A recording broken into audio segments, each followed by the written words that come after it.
Good morning, ladies and gentlemen. We are going to continue our geometry this week. On Friday, you started being introduced to quadrilaterals. So today, I'm going to introduce you to a little bit more in depth. And what I'm going to be teaching you today is called a hierarchy. And a hierarchy, ladies and gentlemen, is a way that you organize something, and it has a top level, and then things that fall under that are the same as what is on top, but they're just categorized a little bit differently. So I'm going to go ahead and turn my camera around so you can see. So this is our polygon hierarchy. And you guys have learned about polygons before. You should have learned about polygons starting in 3rd grade and then on into 4th grade. So a polygon is a closed figure with 3 or more straight sides. So everything that is underneath this polygon is a polygon.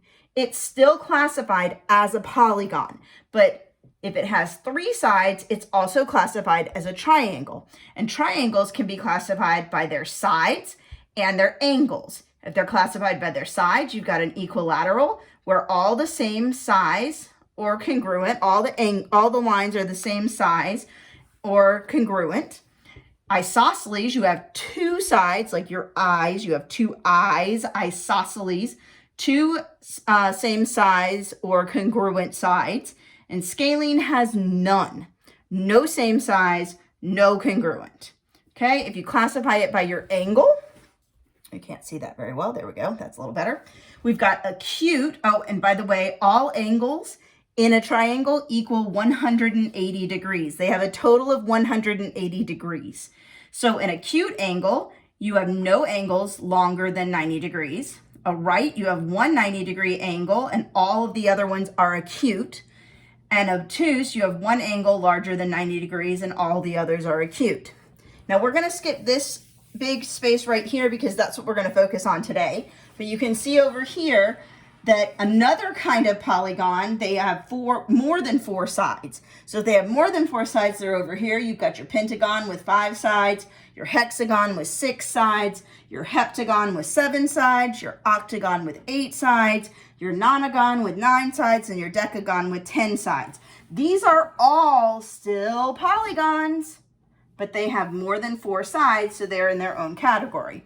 Now, we're going to focus today on these 4-sided figures, which are called quadrilaterals. Quad means 4, okay? 4-sided figures. And when you have these 4-sided figures, all of their angles add up to 360 degrees. So over here, we have our first category. Now remember, a quadrilateral is still a polygon. So what goes in this box is a polygon. It's a quadrilateral, but it is also a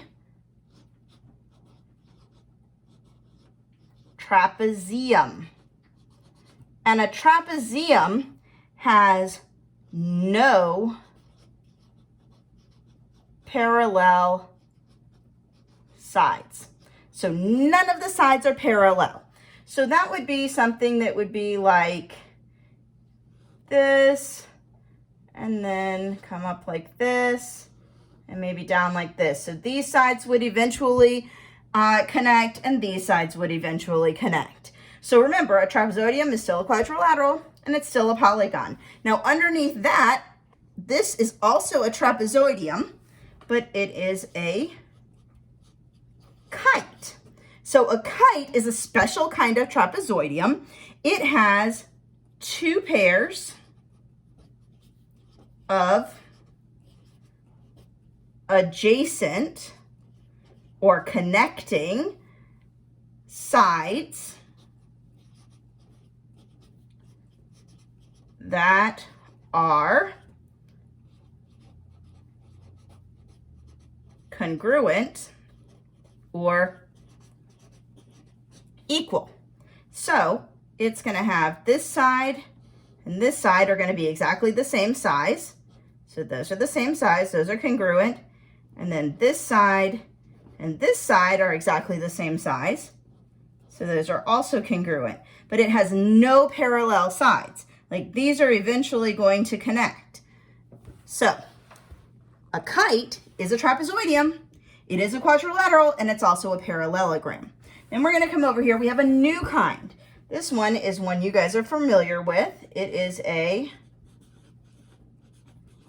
trapezoid. All right, and a trapezoid has exactly one pair or set of parallel lines. Okay, so you saw on Friday that you could have one that has, and there was a mistake on Fridays, it would have two right angles, like that, or your regular trapezoid, because remember these are our square angles, these are our right angles. You also have your normal trapezoid that we think about. It doesn't have any. These two sides right here, this pair of sides right here is parallel, but these are not. Again, this pair is parallel, but these are not. Okay, so that's a trapezoid. Now a trapezoid, ladies and gentlemen, is still a quadrilateral. And a trapezoid is still a polygon, but it's a special kind of polygon, which is a quadrilateral, and it's a special kind of quadrilateral, which is a trapezoid because it has this particular definition. Now over here, we're going to come to another category, and this is going to be our parallelograms.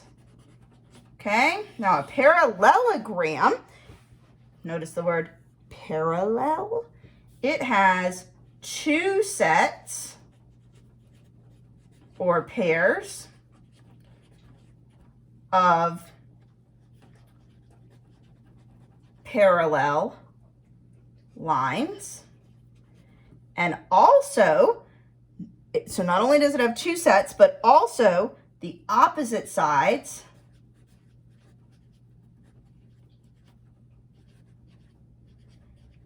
are congruent or equal.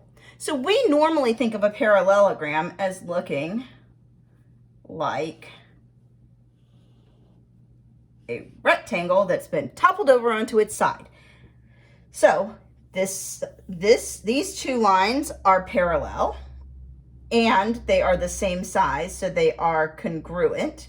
And these two sides are parallel and they're the same size, so they are also congruent. Notice one line matches, two lines match. That means that those are the congruent sides. Now under parallelogram, we have two more things. We're going to start by going over here. This is a rhombus. Okay? Now your rhombus still has two sets of parallel lines.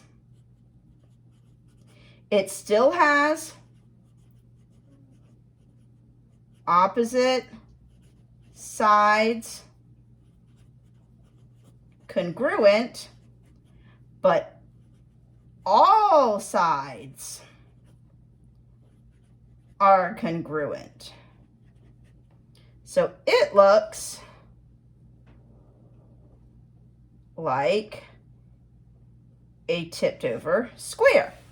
So this side, these sides are equal, parallel, and congruent. And these sides are parallel and they're the same size, so they are also congruent. So this rhombus is a parallelogram.